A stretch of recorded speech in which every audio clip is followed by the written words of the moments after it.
Zen, and welcome to my neighborhood. Have you ever wondered why animals look, move, and eat the things they do? Yeah, me too. Well, you're in luck. I have the perfect story to share with you today that'll tell us about animal characteristics and how they use them to survive in their environment. Long, long ago, when the earth was still new, the animals had no fire. Why? Without fire, they kept bumping into one another.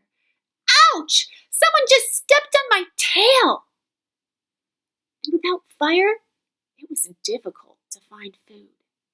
Until one day, Old Man Raven swooped down from the sky and called the animals to convene into a great council, for he had big news.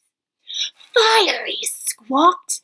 I've seen it. It's beautiful, full of color. Color? Cried the animals. What is color? For without light, there is no color. And heat, called Old Man Raven. Heat? Cried the animals. What is heat? For the animals had only known the cold of the dark.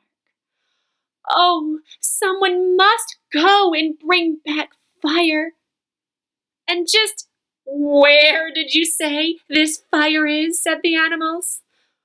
Oh, it is a long, long way away at the edge of the world. But someone must go, said Raven. After a while, Possum stood up bravely. I will go. I will bring back fire.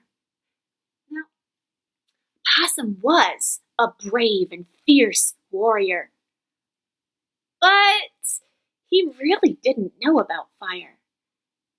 And when he set off, in a haste, the animals cheered. Pukada, pukada, pukada, he ran. Pukada, pukada, pukada. Oh, Possum was quite out of breath when he reached the edge of the world. But then he saw it, the lake of fire. It was beautiful, filled with red and orange and yellow flames. Possum was mesmerized by its beauty. He couldn't help but stare, and before long, his eyes became dark and singed. To this very day, Possum's eyes are sensitive to the light, and he only comes out at night. Now, Possum had no idea where to stick this fire, so he placed it into his long, fluffy tail and took off on his journey back home to the animals. Pukada, pukada, pukada, he ran. Pukada, pukada, pukada. Possum was so out of breath by the time he reached his animal friends. Where's the fire, Possum? Show us the fire, they cried. Possum finally caught his second wind, and when he did, he uncurled his long tail to find that all the hair had burned away and there was no fire. To this day, Possum's tail is still there. And when Possum saw his tail, he fainted dead away. Poor Possum. Now who will go and bring us back the fire? Cried the animals. Just then, Buzzard swooped down from the sky. I will go, he said. I am swift, and I will fly high over the mountains, rivers, and lakes. I will bring back fire. And with that, Buzzard stretched his mighty wings and flew off into the sky. On and on he flew, until finally he saw it, the lake of fire. Now, Buzzard did not know about fire, so he swooped down directly towards the fire. Faster and faster he flew, and then he felt it, The heat! Never in his entire life has he felt something so intensely hot. He was so flustered, and he stuck the burning coal on top of his beautiful headdress of feathers and flew up, back into the night sky. And he started feeling this tingling sensation. And before long, it was burning. Oh, Buzzard did not know that fire could burn. And with that, every last feather was burned from his head. Buzzard was left with a red, scorched, and scarred head. Well, when he got back to the animals, he had to tell them what had happened. Poor Buzzard. Other animals tried to go and bring back fire. Fast, swift, strong, and wise animals all tried to bring back fire, but each one of them only came back bearing a new scar.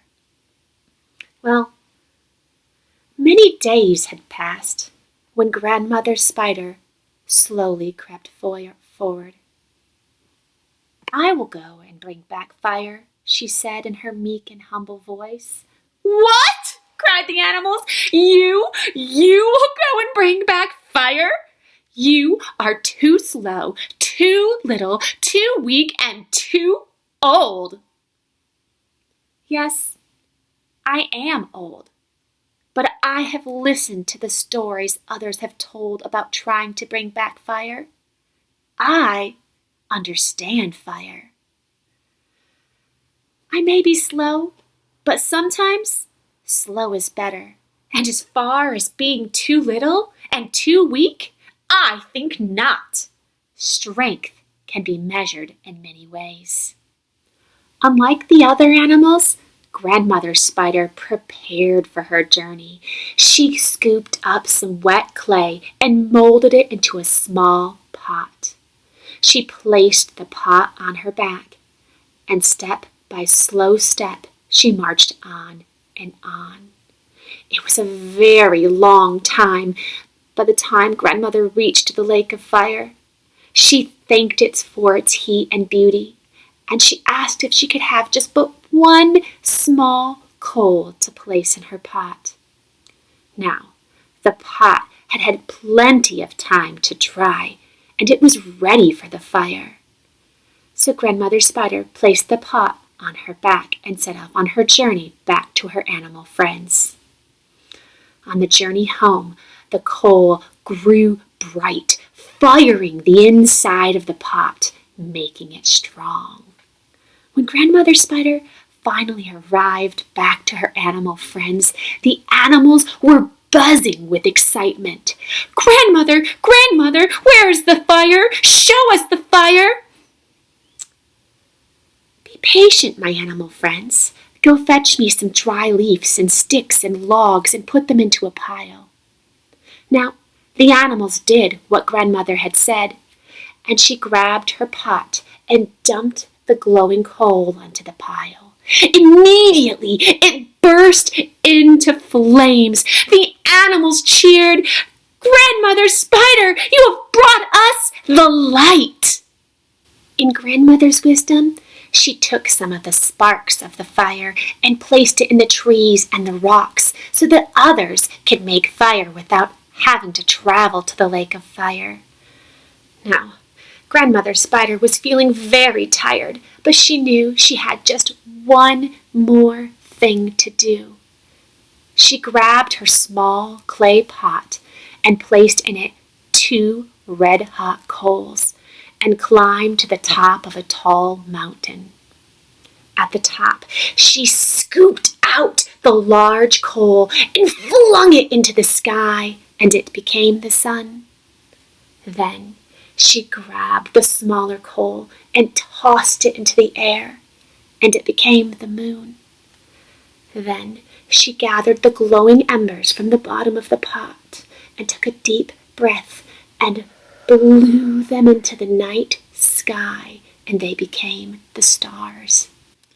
Finally, She spun a web around the universe, connecting the sun and the moon and the stars. She then pushed and she pulled on that web to move the sun and the moon and the stars to create day and night and the seasons of the year. Now, Grandmother Spider, she taught us many things.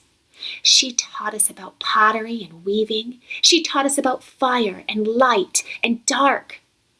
She taught us that we are all connected on the web, each one of us having our own special place in this world. Thanks for coming to listen with me today.